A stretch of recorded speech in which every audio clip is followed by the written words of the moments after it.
عطا فرما کر دنیا میں اور آخرت میں ہم سب کی کامیابی اور نجات و فلاح اور کامرانی کا ذریعہ بنائے۔ آج کے جمعہ المبارک کی ان بابرکت ساعات کے مختصر اوقات میں ہم یہ جو فیصلہ کیا جاتا ہے، فیصلے کے اصول کیا ہیں، اس کو فیصلہ کرنا چاہیے لوگوں کے درمیان۔ عرف عام میں یہ سمجھنے کہ پنچایت میں کیا ہونا چاہیے، کون سی لوگ بیٹھنے چاہیے، کیسے فیصلہ ہونا چاہیے، کیونکہ ہمارے یہاں پنچایتیں جو بنتی ہیں وہ شرعی اعتبار سے نہیں ہوتی، دین کے اعتبار سے نہیں، اور نہ ہی شرعی ضوابط اور اصول کی بنیاد پہ ان کو بنایا جاتا ہے، بلکہ جو بھی معاشرے میں طاقتور شخص ہے، جس کے پاس پیسہ ہے، قوت ہے، جائیداد ہے، زمین ہے، اس کو پنچایت میں فیصلے کی مسئلے پہ بٹھا دیا جاتا ہے، جو کہ ایک بہت بڑا ظلم ہے۔ یعنی شہر کے اوپر بھی ظلم ہے، لوگوں کے اوپر بھی ظلم ہے، نہ تو اس کو فیصلہ کرنے کے طریقے معلوم ہیں کہ شریعت نے کون سا طریقہ بتایا ہے، نہ ہی اس کے دل میں کوئی تقویٰ ہے، نہ ہی خوف الہی ہے، نہ ہی کوئی شرعی اصول و ضوابط کا علم ہے۔ جب ایسا شخص مسئلے پہ بیٹھتا ہے تو وہ فیصلہ جو ہے لوگوں کی بچاؤ کا ذریعہ نہیں بنتا، بلکہ ان کی ہلاکت کا ذریعہ بن جاتا ہے۔ قرآن کریم نے پنچایت کے اصول کو بیان کرتے ہوئے فرمایا یا ایھا الذین آمنوا، اے ایمان والو، یعنی جو بات ہو رہی ہے وہ ایمان والوں سے ہو رہی ہے۔ حضرت عبداللہ ابن مسعود رضی اللہ تعالیٰ عنہ فرمایا کرتے تھے کہ جب بھی آپ مسند علم میں یا مسند ممبر پہ بیٹھنے والے کی زبان سے سنیں یا ایھا الذین آمنوا، تو اپنی ساری توجہات کا رخ دوسری طرف سے موڑ کر اس شخص کی طرف کر لو جس کی زبان سے یا ایھا الذین آمنوا پڑھا جا رہا ہے۔ سبحان اللہ۔ کیوں؟ وہ کہتے ہیں کہ یا ایھا الذین آمنوا یہ وہ خطاب ہے کہ جس میں محب اپنے معبود سے کچھ کہنا چاہتا ہے۔ سبحان اللہ۔ اس کتاب میں اللہ رب العزت محب ہے، محبت کرنے والا ہے، اور معبود اللہ کے بندے ہیں۔ یعنی حضرت عبداللہ ابن مسعود فرمایا کرتے تھے یا ایھا الذین آمنوا، اس میں ایک محب اپنے معبود سے کہہ رہا ہے کہ اگر یہ محبت سلامت رکھنا چاہتا ہے، سبحان اللہ، یہ تیرے ساتھ محبت ہے، یہ الفت ہے، جو کرم ہے، اگر اس کو سلامت رکھنا چاہتا ہے تو یا ایھا الذین آمنوا کے بعد جو بات آ رہی ہے نا اس کو غور سے سننا بھی ہے، اور جب تک تیرے جسم میں سانس چل رہی ہے اس پہ عمل بھی کرنا ہے۔ سبحان اللہ۔ آپ فرمایا کرتے تھے جب بھی یا ایھا الذین آمنوا پڑھے کوئی بھی اس کی بات کو غور سے سنو، کیوں کہ یا ایھا الذین آمنوا کے بعد یا تو کوئی بھلائی ہے، خیر ہے جس سے کرنے کا حکم رب کائنات دیتا ہے، یا تو پھر کوئی برائی ہے جس سے روکے رہنے کا حکم اللہ تعالیٰ دیتا ہے کہ اس سے دور رہنا۔ تو آپ فرمایا کرتے تھے یا ایھا الذین آمنوا قرآن میں جہاں بھی آیا ہے جس کے سامنے بھی تلاوت ہو وہ اپنی ساری توجہات کا ہو یا ایھا الذین آمنوا پڑھنے والے کی طرف کرے۔ اب اس میں جو خطاب شروع ہو رہا ہے، جو بات شروع ہو رہی ہے، جو کلام کی ابتدا اور آغاز ہو رہا ہے وہ کسی اور لفظ سے نہیں، فرمایا یا ایھا الذین آمنوا۔ سادہ کرنا یہ ہے کہ اے میرے اور میرے مصطفیٰ کے ساتھ محبت کرنے والا، سبحان اللہ، میرا اور میرے مصطفیٰ کا نام لینے والا۔ کلمہ شہادت کیا ہے؟ ایمان کا کیا ہے؟ ایمان کی اصل ہے جس کے بغیر ہم ایمان کے گھر میں داخل نہیں ہو سکتے، ایمان کے شہر میں داخل نہیں ہو سکتے۔ اس کلمہ میں کیا پڑھتے ہیں؟ لا الہ الا اللہ، ایک اللہ کا نام ہے اور دوسرا اس ذات کا نام ہے وہ محمد رسول اللہ، اللہ کے محبوب محمد عربی کا نام ہے۔ سبحان اللہ۔ یا ایھا الذین آمنوا کا ترجمہ یہ ہوا کہ میرا نام لینے والے اور میرے یار کا نام لینے والوں کو سے سننا۔ سبحان اللہ۔ اگر اس پیاری میں سچے ہو، اس محبت میں سچے ہو، اس ایمان میں سچے ہو، اور ایمان کی دوسری تعریف یہ ہے، ایمان کہتے اسے ہیں کہ انسان اس کو خوشی خوشی قبول کرے، بغیر کسی دباؤ کے، بغیر کسی مجبوری کے، بغیر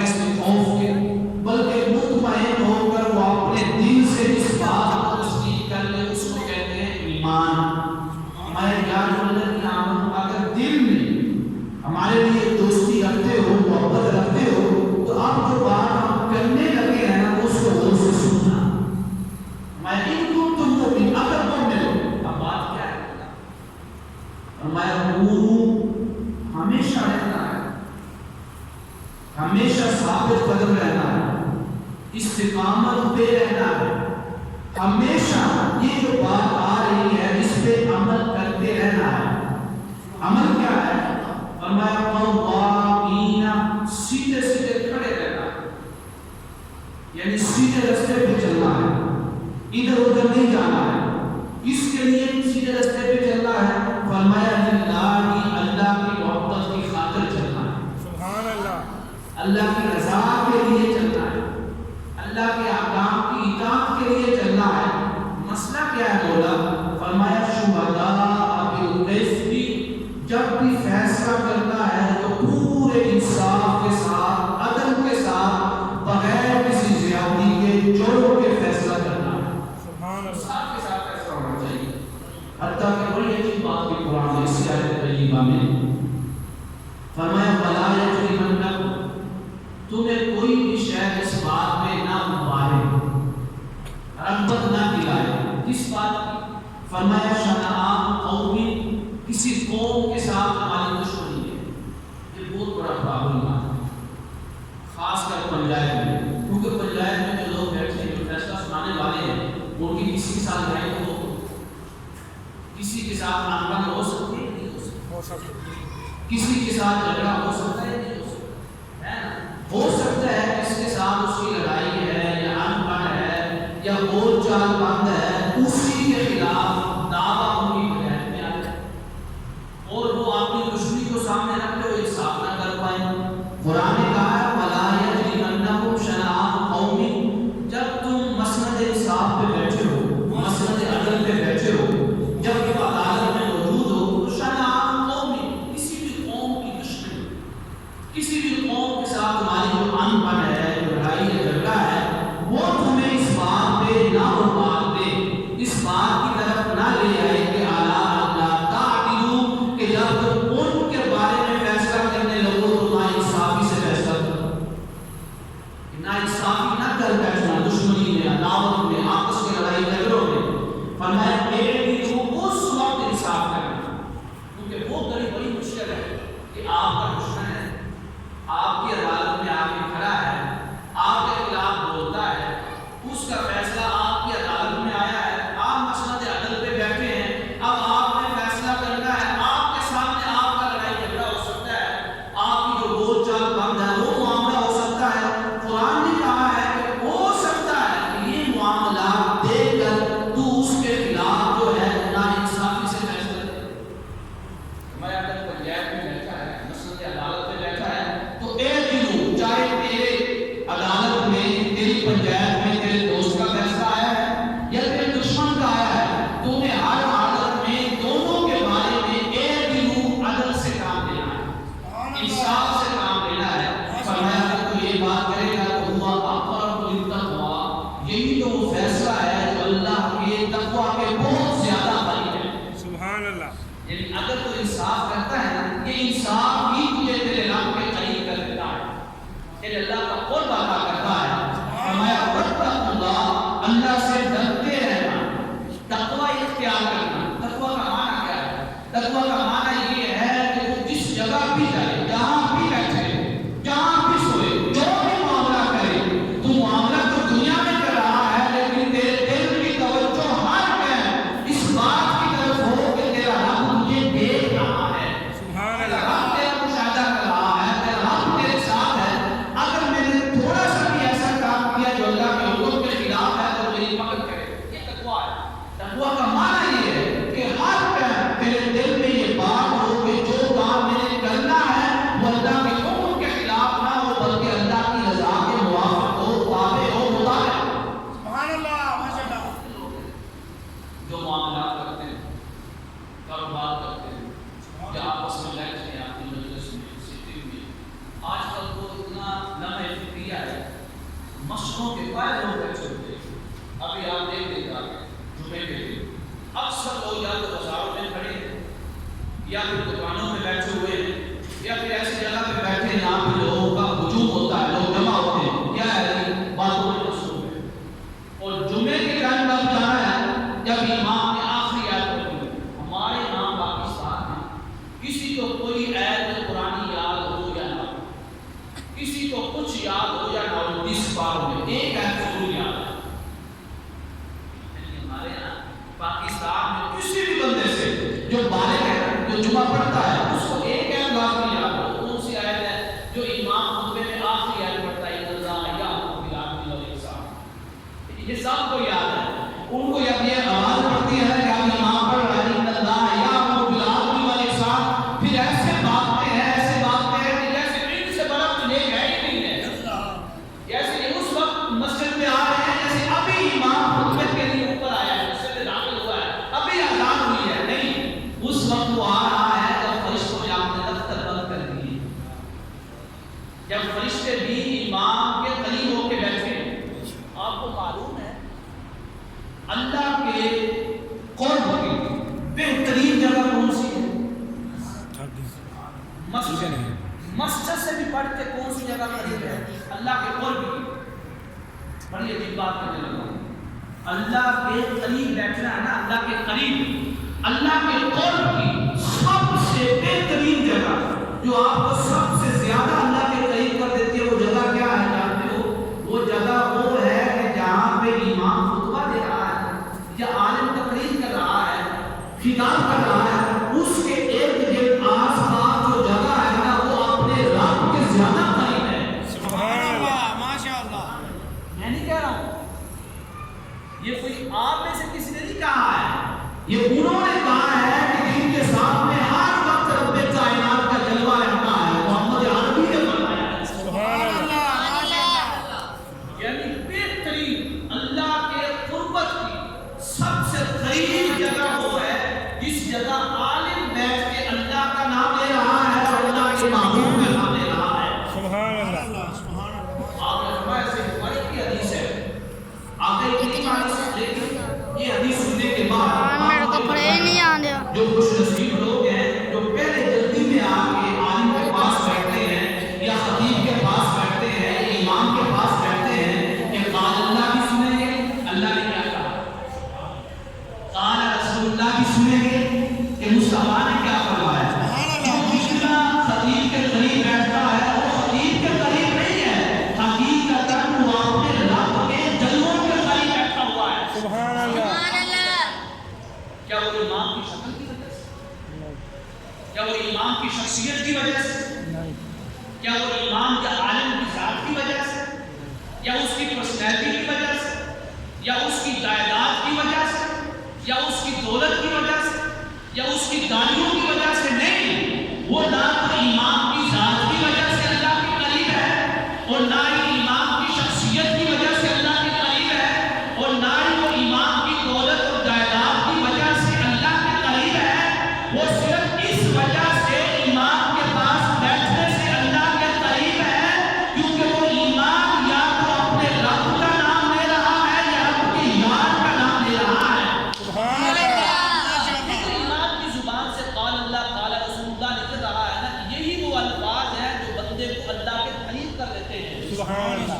ہم میں سے کتنے لوگ ہیں یہ الفاظ سننے کے لیے آتے ہی آتے ہی اس وقت ہے جب امام جب مسجد میں دوسری اذان بھی نہیں، پہلا خطبہ بھی نہیں، دوسرا خطبہ بھی نہیں، دوسرے خطبے کی آخری آیت پڑھی جا رہی ہے، اس وقت آ رہے ہیں. اور میرے آقا نے فرمایا جب امام مسجد میں بیٹھتا ہے، عالم مسجد میں بیٹھتا ہے، فرشتے بھی اس عالم کا اتنا عدد کرتے ہیں کہ وہ جو دفتر لے کے کھڑے ہیں نا رجسٹر مسجد کے دروازے کے پاس نام لکھ رہے ہیں، جب عالم مسجد میں بیٹھا ہے اس نے کہا ہے الحمدللہ، خطبہ شروع ہوا.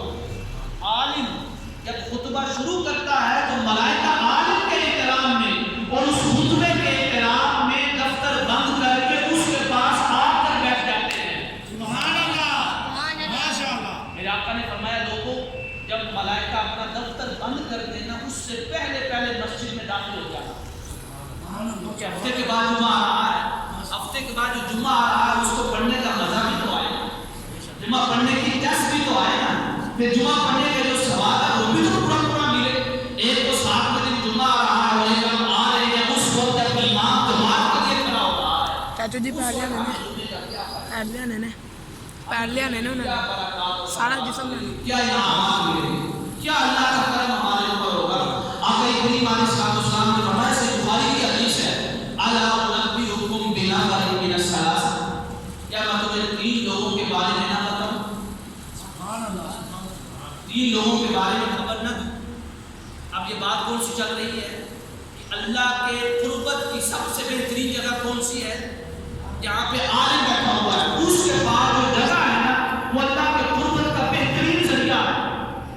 میرے مصطفیٰ نے فرمایا مسجد نبوی فل ہے، سبحان اللہ، شادی ہوئی ہے، دیوانے جمع ہے، کیسی مجلسیں تھیں، سبحان اللہ، کیسے سننے والے تھے، ان کے بارے میں قرآن کہتا ہے وَكُلًّا وَعَدَ اللَّهُ الْحُسْنَىٰ، میرے مصطفیٰ جو آپ کے چہرہ مبارک کو دیکھ کر، آپ کو تک کر، جو آپ کے لبوں کو ہلتا ہوا دیکھ رہے ہیں نا، ان سب کے ساتھ ہم نے جنت کا وعدہ کر لیا ہے۔ سبحان اللہ، کیسے سننے والے تھے اور کیسے خطیب تھے، سبحان اللہ، سبحان اللہ، میرے آقا کی مسجد نبوی فل ہے، صحابہ کرام جمع ہے، جگہ بھی نہیں ہے، اتنی فل ہے کہ مسجد نبوی میں پاؤں رکھنے کی بھی جگہ نہیں ہے۔ سبحان اللہ، ماشاء اللہ، اللہ اکبر۔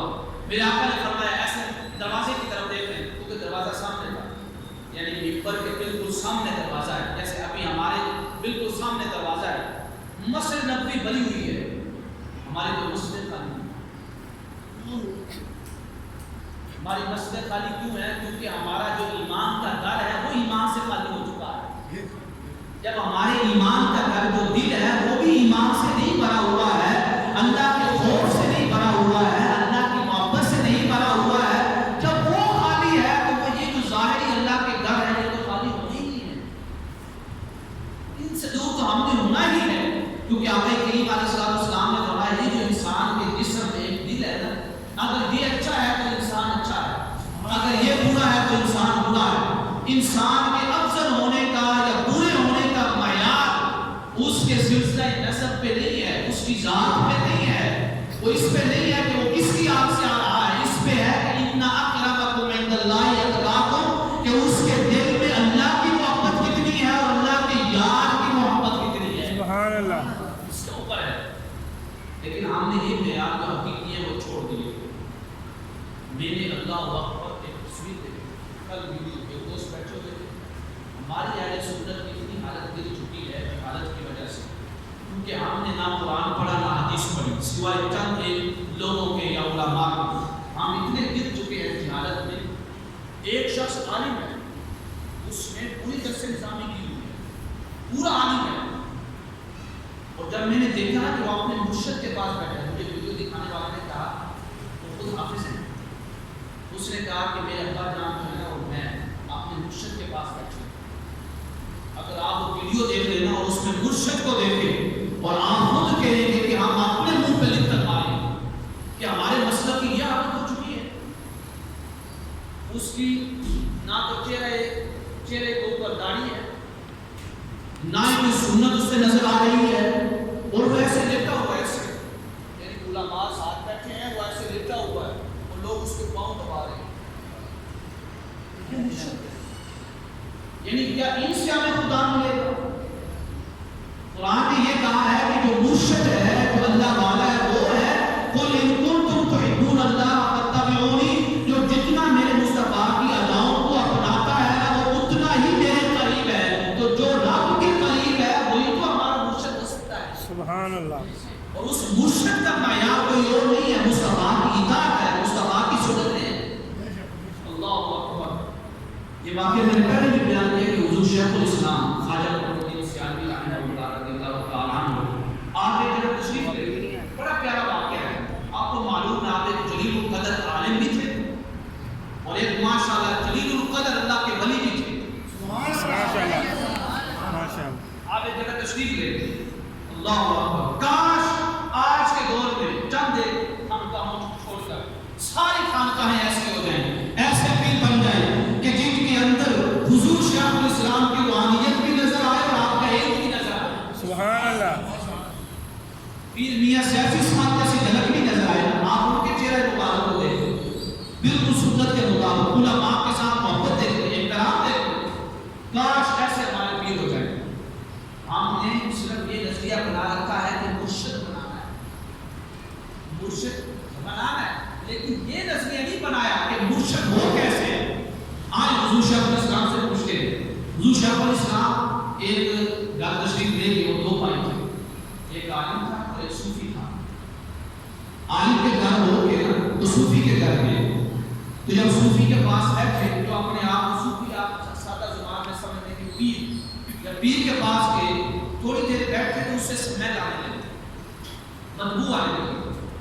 حضور شیخ الاسلام رحمہ اللہ آپ نے پوچھا کہ یہ سمیل کس چیز کی ہے؟ اب سنیے گا, سمیل کس چیز کی ہے؟ وہ جو صوفی صاحب بیٹھا ہوا تھا نا پیر, اس نے عرض کیا حضور یہ جو سمیل آ رہی ہے نا, یہ میرے آپ نے ٹوپی کے نیچے نا, امامہ شریف کے نیچے چوہیاں مار کے رکھی ہوئی, چوہی یعنی چوہی مار کے رکھی ہوئی ہے. تو وہ کافی عرصہ گزر چکا ہے, وہ جو میں نے مار کے رکھی ہوئی ہے نا, اس کے مرنے کی وجہ سے سمیل آ رہی ہے. آپ نے فرمایا تم نے رکھی کیوں ہے؟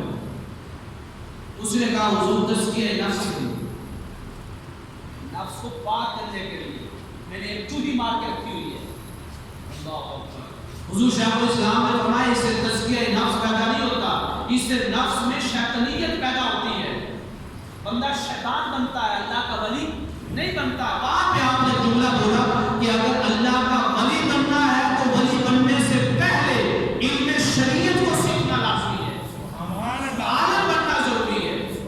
آج ہمارے سنیوں میں 80% مرشد ان کے پاس شریعت کا علم نہیں, 20% کو چھوڑ کے اچھی خانقاہیں, اعلیٰ خانقاہیں, سیفیوں کی دیکھ لیں, خانقاہ صالح پاک شاہ شریف دیکھ لیں, دیگر دیکھ لیں, یعنی یہاں پہ شریعت کی پابندی ہے, ان کی بات نہیں کر رہے.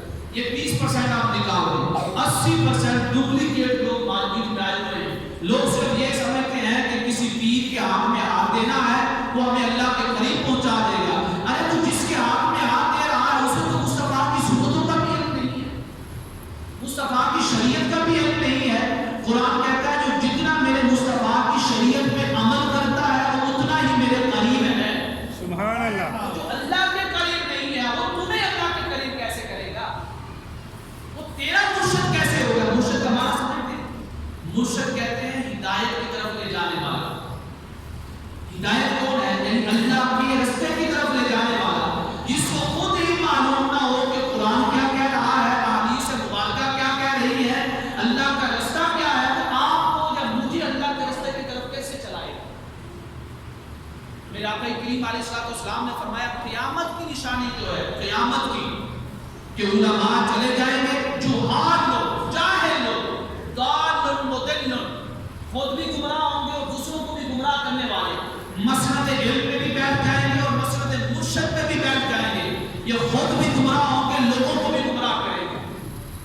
جو شخص ایسے لیٹا ہوا ہے جس کو نہ تو عالم کا احترام کا علم ہے, نہ ہی اس کے چہرے پہ سنت ہے, نہ ہی اس کے بولنے کے انداز میں علم کی جھلک نظر آ رہی ہے, اگر جی ہمارے مرشد ہے تو پھر ہماری مسجدوں کی یہی حالت ہوگی. ہماری حالت ہے مسجدوں میں کہ ہمارے نماز ہی نہیں ہے, حتیٰ کہ ہمارے یہاں مساجد کے اندر تو عید کے دن بھی اب اجتماعات کا ہونا شروع ہو گئے ہیں. کیوں کہ ہم نے ایسے مرشدوں کے ہاتھ میں ہاتھ دے دیا ہے اور ایسے خطیبوں کے سپرد آپ نے ممبر حوالے کر دیے ہیں کہ نہ تو جن کو شریعت کا علم ہے, نہ ہی طریقت کا علم ہے, اور نہ ہی حقیقت کا علم ہے. میرے آقا کریم علیہ السلام نے فرمایا میں تمہیں 3 لوگوں کے بارے میں خبر نہ دوں جن کو میں نے ابھی دروازے کے پاس دیکھا ہے. سبحان اللہ. مسجد نبوی فل ہے. آقا کریم علیہ السلام نے فرمایا ان میں سے ایک شخص ایسا ہے من آوا الی اللہ فآواہ اللہ, اس نے اللہ کا قربت چاہا, اللہ کے قریب بیٹھنا چاہا, اللہ کی قربت کو چاہا, فآواہ اللہ, اللہ نے اسے اپنے قریب کر لیا. سبحان اللہ. آپ نے فرمایا دوسرا وہ شخص ہے من استحی اللہ فاستحیاہ اللہ, کہ اس نے اللہ سے حیا کی اور اللہ تعالیٰ قیامت کے دن اس کو عذاب دینے سے حیا کرے گا. آپ نے فرمایا تیسرا وہ شخص ہے کہ من اعرض عن ذکر اللہ فاعرض اللہ عنہ, تیسرا وہ شخص ہے جس نے اللہ سے منہ پھیر لیا اور اللہ نے اس سے منہ پھیر لیا. جانتے کہ لوگ کون تھے؟ سنیے, یہ جو پہلا ہے نا, پہلا شخص آیا, اس نے یوں مسجد نبوی کے اندر دیکھا, ایسے دیکھا, یہ جو ہمارے لوگ جمعے کے دن لیٹ آ رہے ہیں ان کے لیے حدیث سنا رہا ہوں, ایسے دیکھا مسجد نبوی کے اندر جگہ نہیں ہے, نہ ہی کسی کو کوئی اذیت پہنچے، نہ ہی کوئی ڈسٹرب ہو، نہ ہی مداخلت ہو. وہ یوں نہ احتیاط کے ساتھ پاؤں رکھتا نہ آقا کریم علیہ السلام کے پاس آ کر بیٹھا. کس کے پاس آ کے بیٹھا ہے؟ مصطفیٰ کے قریب آ کے بیٹھا ہے. اللہ کے قریب تو نہیں بیٹھا ہے. یہ جو شخص قریب آ کے بیٹھا ہے نا، اس کے بارے میں میرے آقا نے فرمایا من آوا الی اللہ فآواہ اللہ، اس نے اللہ کے قریب بیٹھنا چاہا تو اللہ نے اسے اپنے قریب بٹھا لیا. مصطفیٰ بتانا یہ چاہتے ہیں کہ جو مصطفیٰ کے قریب بیٹھا ہے وہ ظاہراً تو مصطفیٰ کے قریب ہے، لیکن حقیقتاً وہ رب کی بارگاہ میں بیٹھا ہوا ہے. سبحان اللہ.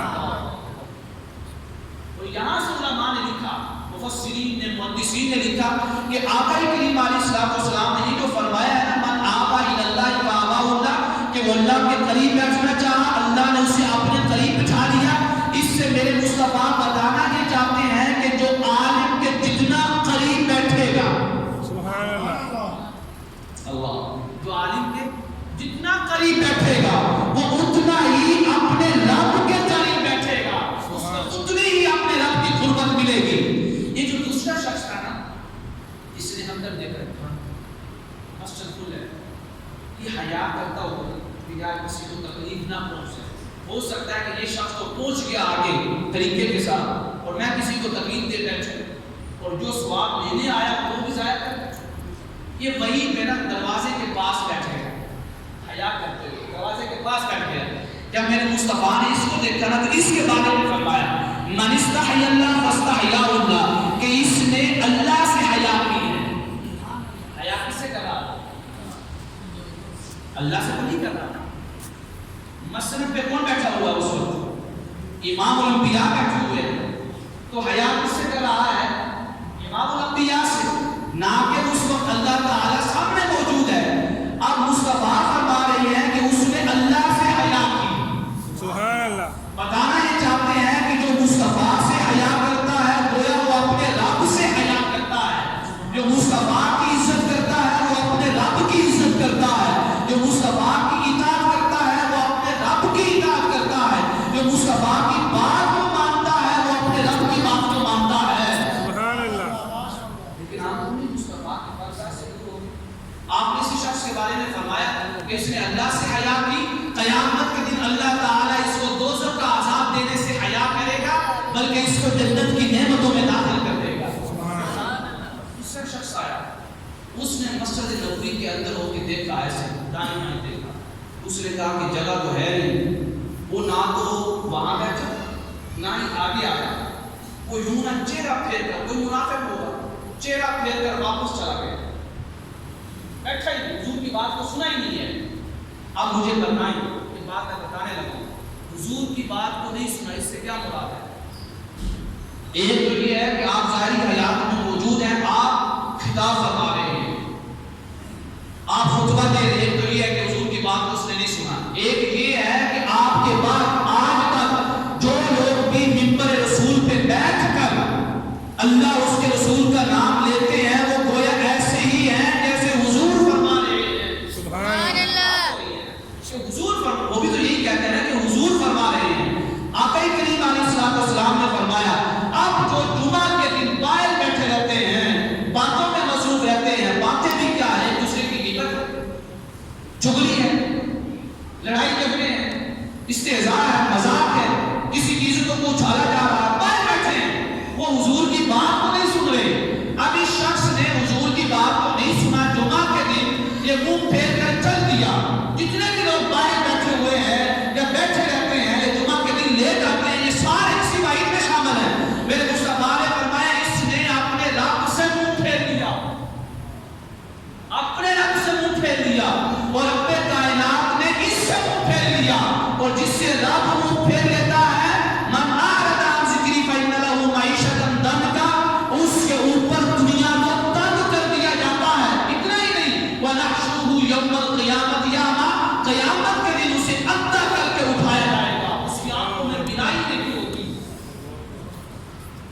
کتنے لوگ ہیں ہم میں سے گھروں میں بیٹھے ہیں، کوئی موبائل پہ یوٹیوب کھول کے بیٹھا ہے، کوئی فیس بک کھول کے بیٹھا ہے، کوئی ٹویٹر کھول کے بیٹھا ہے، کوئی نیوز چینل کھول کے بیٹھا ہے، کوئی سامنے ٹی وی لگا کے بیٹھا ہوا ہے، کوئی آپس میں دوستوں کے ساتھ بیٹھا ہوا ہے، یہ سارے جتنے بھی لوگ ہیں جمعہ کے دن یہ سارے کیا حضور کی بات سن رہے ہیں یا حضور کی بات سے منہ پھیر رہے ہیں؟ حضور کی بات سے منہ پھیر رہے ہیں۔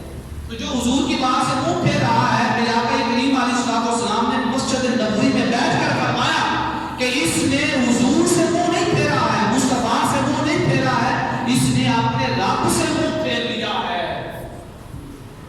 اللہ کے لیے ساتھ میں وہ جمعہ آتا ہے، جمعہ کے روز وہ اہتمام کے ساتھ ٹائم ہوتا ہے۔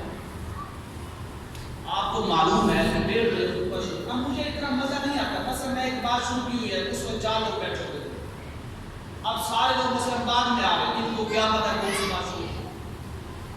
اب کیا ہوتا ہے، بندہ ڈسٹرب ہو جاتا ہے، بندہ یہ سوچتا ہے کہ یار اس کو جو میں بات شروع کر کے بیٹھا ہوں 20 منٹ پہلے یا 15 منٹ پہلے، ان کو معلوم بھی ہے یا نہیں ہے۔ اب اس کے ذہن میں نا یہ خیال پیدا ہوتا رہتا ہے یار پچھلی بات کے اس کو علم نہیں ہے، اس بات کا تعلق پچھلی بات کے ساتھ ہے، اس سے کیا ہوتا ہے کہ خطاب کرنے والا ڈسٹرب ہو جاتا ہے، وہ کہتا ہے کہ فائدہ ہی نہیں ہے اس میں، یا جو لوگ آ کے بیٹھے ہیں ان کو پتہ ہی نہیں ہے کہ موضوع کیا چل رہا ہے۔ اب مثلا ہم یہاں پہ 3 لوگ بیٹھے ہوئے تھے، ان کے علاوہ کس کو پتا ہے کہ ہمارا موضوع کیا چل رہا ہے؟ ساتھ میں روز ایک آدھا گھنٹہ کی آپ نگاہ سے صحابہ کرام رضوان اللہ تعالیٰ علیہم اجمعین فرمایا کرتے تھے دین کی ایک بات سیکھنا، دین کی ایک بات سیکھنا، ایک بات ہمیں 1000 سرخ اونٹوں سے بھی زیادہ معلوم ہے۔ سبحان اللہ۔ یعنی اگر کوئی شخص 1000 سرخ اونٹ ہم سے لے لے اور یہ کہے کہ ہم تجھے دین کی بات سکھاتے ہیں، تو ہم اس ایک دین کی بات کی خاطر اپنے 1000 سرخ اونٹ اس کو دے دیں گے۔ سبحان اللہ۔ بس ہمیں دین کی ایک بات سکھلا دیں۔ یہاں تو کوئی سرخ اونٹ بھی نہیں مانگ رہا، یہاں تو کوئی 150 بھی نہیں مانگ رہا، یہاں تو کچھ بھی معاوضہ نہیں مانگا جا رہا، لیکن ہمیں پھر بھی دین کے ساتھ محبت نہیں۔ بڑی پیاری حدیث ہے، بڑی پیاری حدیث ہے بخاری میں، اللہ اکبر، اگر آپ یہ حدیث سن لینا تو مجھے نہیں ہے کہ جس کے دل میں ایمان ہو اور وہ جمعہ کا دن لے جائے۔ صحیح بخاری کے اندر حدیث، اللہ اکبر، بہت پیاری حدیث ہے۔ آقا کریم علیہ السلام نے فرمایا من برت قدماہ فی سبیل اللہ حرمہ اللہ علی النار، کہ جس کا جو شخص اللہ کے راستے کے لیے نکلا، دین کی مجلس کے لیے نکلا، مدرسے کے لیے نکلا، یونیورسٹی میں پڑھنے کے لیے نکلا، دین کی بات سیکھنے کے لیے نکلا، نماز پڑھنے کے لیے نکلا، مسجد میں آنے کے لیے نکلا، مسجد میں آتے ہوئے، دین کی بات سیکھنے کے لیے آتے ہوئے، مدرسے میں جاتے ہوئے، قرآن پاک کو پڑھنے کے لیے سفر کرتے ہوئے، اگر اس کے جسم پہ گرد کا ایک ذرہ بھی پڑ گیا، گرد کا، مٹی کا ایک ذرہ بھی پڑ گیا، تو فرمایا اس کے ایک ذرہ پڑنے کی وجہ سے رب کائنات نے اس کو دوزخ کی آگ کے اوپر حرام کر دیا ہے۔ سبحان اللہ، سبحان اللہ، ماشاء اللہ، کہ وہ صرف اللہ کے لیے نکلا تھا، قال اللہ قال رسول اللہ کو سیکھنے کے لیے نکلا تھا، جمعہ کے دن خطبہ سننے کے لیے نکلا تھا کہ کوئی دین کی بات مل جائے گی۔ جب وہ نکلا تو اس کے راستے میں گرد تھی، مٹی پڑی ہوئی تھی، وہ مٹی کسی بھی ذرے سے اس کے جسم میں پڑی، فرمایا جیسے ہی وہ مٹی کا ذرہ اس کے جسم میں پڑا، ادھر مٹی کا ذرہ اس کے جسم میں پڑا، ادھر رب کائنات نے دوزخ کے فرشتے سے کہا کہ اس بندے کے اوپر میں نے دوزخ کی آگ کو حرام کر دیا ہے۔ سبحان اللہ۔ بڑی فضیلت ہے کہ ہم نہیں چاہتے کہ ہمارے اوپر دوزخ کی آگ حرام ہو جائے۔ یہ نہیں فرمایا کہ تجھے، یہ نہیں فرمایا کہ دوزخ کی آگ کو تیرے اوپر حرام کیا، نہیں، فرمایا ہے کہ تجھے دوزخ کی آگ کے اوپر حرام کیا ہے۔ دونوں لفظوں میں فرق ہے یا نہیں ہے؟ ایک لفظ یہ ہے کہ تجھے دوزخ کی آگ کے اوپر حرام کر دیا ہے، ایک یہ جملہ ہے۔ ایک جملہ یہ ہے کہ دوزخ کی آگ کو تیرے اوپر حرام کر دیا ہے۔ ایک یہ ہے کہ تجھے حرام کر دیا ہے، ایک یہ ہے کہ دوزخ کی آگ کو حرام کر دیا ہے۔ دونوں میں فرق کیا ہے؟ اگر یہ آقا کریم علیہ الصلوۃ والسلام فرماتے کہ دوزخ کی آگ کو تیرے اوپر حرام کیا، حرام کس کے اوپر تھی؟ حرام کس کے اوپر ہوئی جملے میں؟ ہمارے اوپر نا، تو مطلب کیا کہ جب ہمارے اوپر حرام ہے تو ہم نے حرام کے قریب نہیں جانا، وہ شے ہمارے قریب آ سکتی ہے یا نہیں؟ یعنی اگر یہ آقا کریم علیہ الصلوۃ والسلام فرماتے ہیں کہ دوزخ کی آگ آپ کے اوپر حرام ہے، تو دوزخ کی آگ ہمارے اوپر حرام تھی تو ہم نے حرام کے قریب نہیں جانا تھا نا، لیکن جب فرمایا ہے کہ تجھے دوزخ کی آگ کے اوپر حرام کر دیا ہے، مطلب یہ ہے کہ اب تو چاہے قریب جا یا نہ جا، لیکن تو دوزخ کی آگ کے اوپر حرام ہے، دوزخ کی آگ تیرے قریب نہیں آئے گی۔ فرمایا تجھے دوزخ کی آگ کے اوپر حرام کر دیا ہے۔ اگر تیرے ذہن میں خیال پیدا ہو جائے کہ کل صراط سے گزرتے ہوئے میں دوزخ کی آگ میں گر سکتا ہوں، تو مصطفیٰ نے فرمایا کہ دوزخ کی آگ کے اوپر حرام ہے، اگر تو گر بھی جائے گا تب بھی تجھے نہیں جلائے گی۔ سبحان اللہ، اتنی بڑی فضیلت ہے دین کو سیکھنے کی، دین کے لیے سفر کرنے کی، دین کے لیے گھر سے نکلنے کی۔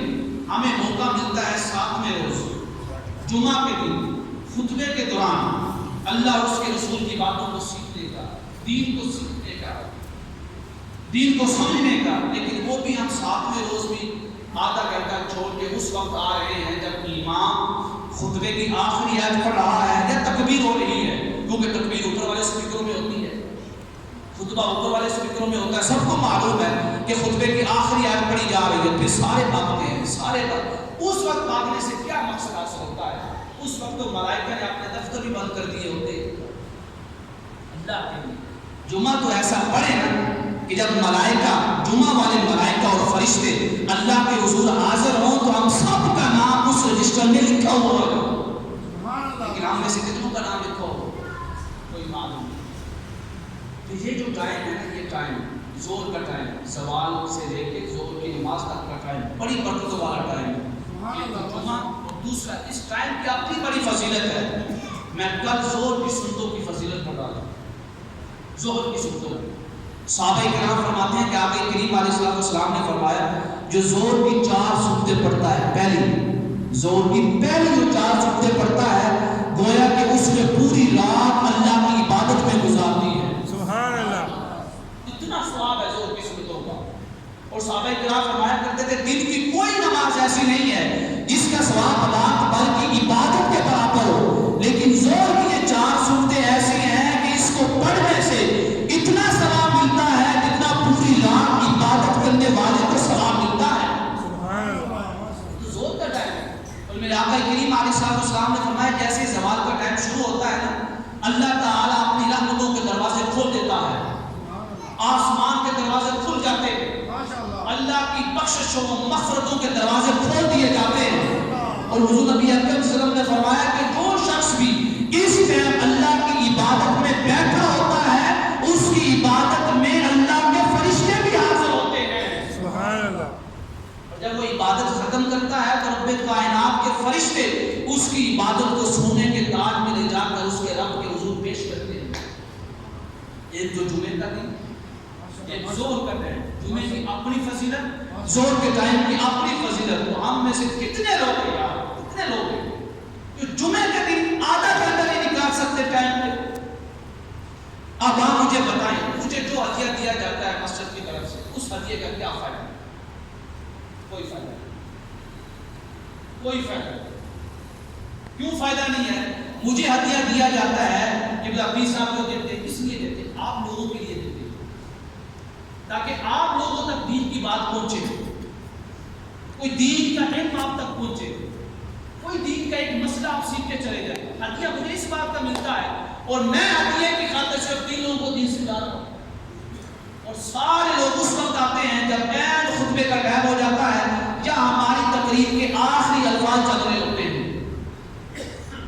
آپ مجھ سے بڑے ہیں، اگر میں کوئی جملہ سخت بول رہا ہوں تو معذرت کرتا ہوں، لیکن درد بھری آواز سے کہہ رہا ہوں، بڑا دکھی ہو کر کہہ رہا ہوں کہ اللہ کے لیے 1:30 بجے خطبہ شروع ہوتا ہے، اگر آپ ٹائم پہ آ کے بیٹھیں گے تو مجھے بھی مزہ آئے گا موضوع بیان کرنے کا اور آپ کو سننے کا بھی مزہ آئے گا، کوئی آپ کے پلے میں بھی کوئی دین کی بات پڑ جائے گی۔ ماشاءاللہ، امام ابن ابی حاتم، یہ جو لوگ دین پڑھتے ہیں، یہ دین والوں کے ساتھ تعاون کرتے ہیں، مدارس کے ساتھ تعاون کرتے ہیں، بڑے خوش نصیب امام بخاری معلوم ہے یا نہیں ہے؟